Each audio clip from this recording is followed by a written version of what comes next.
देखिए 27 का रण मुद्दा धर्मांतरण। उत्तर प्रदेश के राज्यपाल आनंदीबेन पटेल के निर्देश के बाद योगी सरकार ने प्रदेश के सभी मेडिकल और डेंटल कॉलेजेस में धर्मांतरण रोकथाम सेल गठित करने का आदेश जारी कर दिया है। सरकार इसे छात्रों की सुरक्षा और जागरूकता से जोड़ रही है, लेकिन विपक्ष इसे सरकार की नाकामी और राजनीतिक एजेंडा बता रहा है। धर्मांतरण सेल को लेकर प्रदेश में जमकर सियासत गरमाई हुई है। देखिए, यूपी में 2027 के चुनावी रण से पहले एक बार फिर धर्म युद्ध आ गया है। वजह बना मेडिकल कैंपस में धर्मांतरण सेल, जिस पर प्रदेश की सियासत गर्म हो गई। धर्मांतरण सेल बनाने का आदेश राज्यपाल आनंदीबेन पटेल ने दिया। दरअसल लखनऊ के केजीएमयू और पीजीआई से जुड़े कुछ मामलों के बाद प्रदेश सरकार ने सभी मेडिकल संस्थानों में विशेष धर्मांतरण रोकथाम सेल गठित करने का फैसला किया। सरकार का कहना है कि इन सेल का उद्देश्य छात्रों और कर्मचारियों को जागरूक करना, संदिग्ध गतिविधियों पर नजर रखना और सुरक्षित शैक्षणिक वातावरण सुनिश्चित करना है। केजीएमयू ने इस फैसले का स्वागत किया।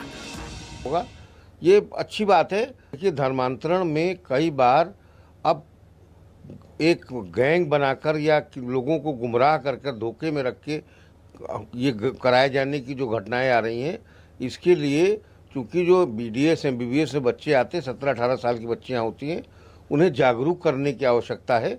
और उन्हें कोई ऐसी शक वाली चीज़ दिखती है तो किससे वो संपर्क करें, वो बताना ज़रूरी है। टीचरों को लगातार उन्हें सेंसिटाइज करना होगा। ये अच्छी बात है। हालांकि इस फैसले के सामने आते ही राजनीतिक बयानबाजी भी शुरू हो गई। दरअसल बीते दिनों लखनऊ की किंग जॉर्ज मेडिकल यूनिवर्सिटी में धर्मांतरण का एक बड़ा मामला सामने आया था, जिसको लेकर हड़कंप मच गया था। इससे पहले उत्तर प्रदेश के विश्वविद्यालय में ड्रेस कोड लागू करने को लेकर ही सियासत शुरू हो गई थी, और अब इस मामले ने यूपी की सियासत को और भड़का दिया है। सरकार के इस फैसले को लेकर समाजवादी पार्टी ने सवाल उठाए।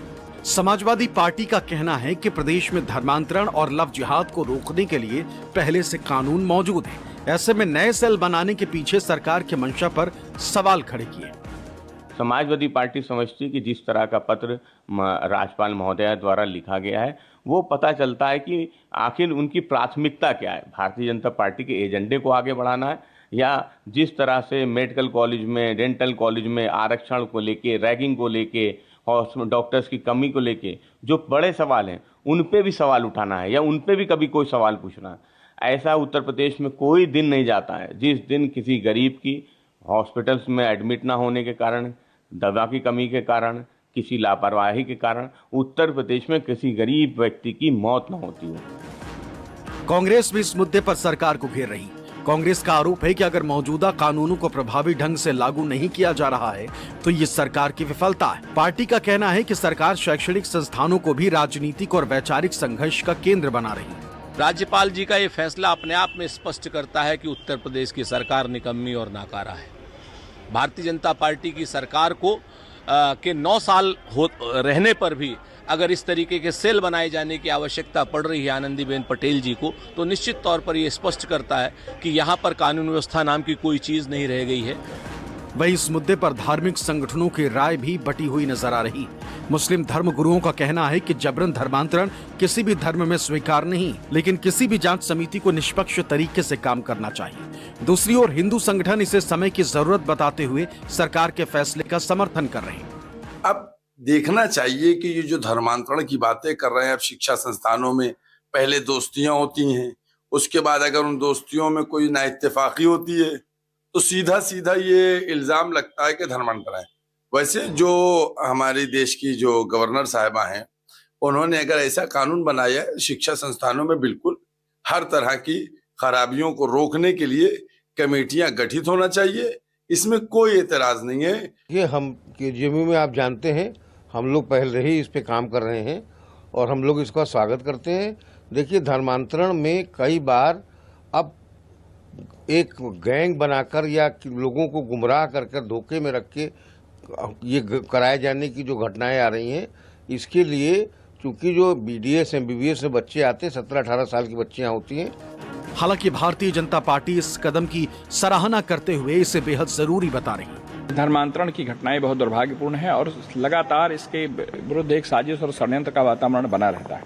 मैं माननीय महामहिम राज्यपाल महोदया की इस पहल का बहुत स्वागत करता हूं और समाज से भी अपेक्षा करता हूं कि सचेत रहकर जहां पर भी इस तरह की अवैध धर्मांतरण की घटनाएं हों उसको हम लोगों के संज्ञान में लावें, समाज के संज्ञान में लावें, ताकि उनके खिलाफ प्रभावी कार्रवाई की जा सके। महाराज, इस सेल का गठन करने से काफी निश्चित ही राहत मिलेगी और अन्य जगहों पर भी इस तरह की सेल का गठन होना चाहिए, क्योंकि लगातार सनातन धर्म के विरुद्ध इस तरह के षड्यंत्रकारी लोग, षड्यंत्रकारी शक्तियां लगातार सक्रिय हैं और वह उनको नेस्त नाबूद भी किया जाना चाहिए। उच्च शिक्षण संस्थानों में ड्रेस कोड लागू करने के आदेश के बाद ये दूसरा बड़ा फैसला है जिसने प्रदेश की राजनीति को गरमा दिया है। अब देखना होगा कि धर्मांतरण रोकथाम सेल सिर्फ निगरानी और जागरूकता तक सीमित रहता है या आने वाले दिनों में ये राजनीतिक बहस का और बड़ा मुद्दा बनता है। उत्तर प्रदेश के मेडिकल संस्थानों में धर्मांतरण रोकथाम सेल के गठन के आदेश के बाद सियासत फिर से तेज हो गई है।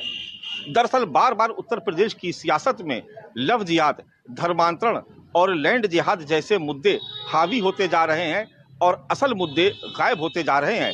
ऐसे में सवाल ये भी है कि 2027 का विधानसभा चुनाव आते आते क्या मतों के ध्रुवीकरण पर ही सियासत टिकी रहेगी या फिर असल मुद्दों को भी कहीं कोई जगह मिल पाएगी। कैमरा पर्सन मिंटू सिंह के साथ मानस श्रीवास्तव, लखनऊ न्यूज़ 24।